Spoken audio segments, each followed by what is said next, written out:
আসসালামু আলাইকুম বন্ধুরা, কেমন আছেন? আল্লাহর মতো ভালো আছি। আপনারা কেমন আছেন অবশ্যই জানাবেন। আর সবাইকে পহেলা রোজা রমজান মুবারক।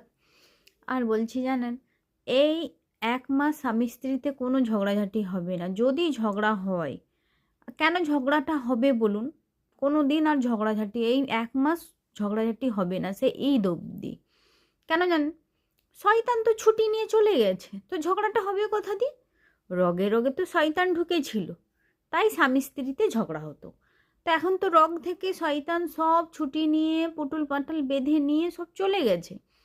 তো ১ মাস তো কারোর ঝগড়া হওয়ার ঝাঁটি হওয়ার কথাই নেই। কোনো স্বামী স্ত্রীর ঝগড়া হওয়ার কোনো কথাই নেই।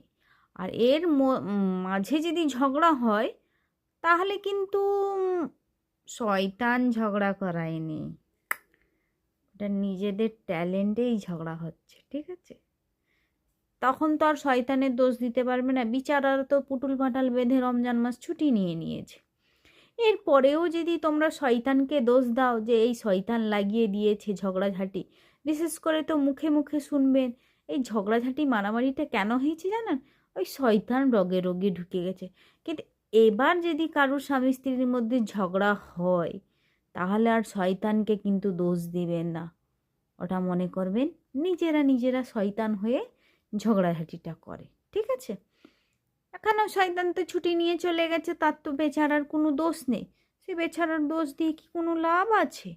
কোনো লাভ নেই, কোনো কিছুতে লাভ নেই। আর বলবেন না যে শয়তান রগে রগে ঢুকে গেছে, এই একটা মাস তো অবশ্যই বলবেন না। বিশেষ করে শ্বশুর শাশুড়িরা বলবে আমার বেটা আর বউর মধ্যে শয়তান ঢুকে গিয়েছে। তো রমজান মাসে তো শয়তান ছুটি নিয়ে নিয়েছে, যদি বেটা বউ ঝগড়া হয় তাহলে তোমার ব্যাটার মধ্যেও শয়তান ভরে বসে আছে, আর বউর মধ্যেও শয়তান ভরেই আছে।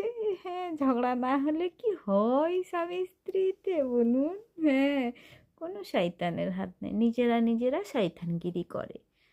আর সত্যি কথা বলতে, ঝগড়া না করলে স্বামী স্ত্রী পেটের ভাত হজম হয়? এই যে এত কিছু রমজান মাসে খাওয়া দাওয়া হলো, হজমটা হবে কি করে? না খুনুক খুনুক করলে? হুম, তাই জন্যেই তো হয়। খামাখুদ্দি শয়তানকে দোষ দেয়। বেচারারা পুটুল বেঁধে নিয়ে চলে গেছে ১ মাসের জন্য ছুটি, তাও শয়তানের দোষ দিচ্ছে।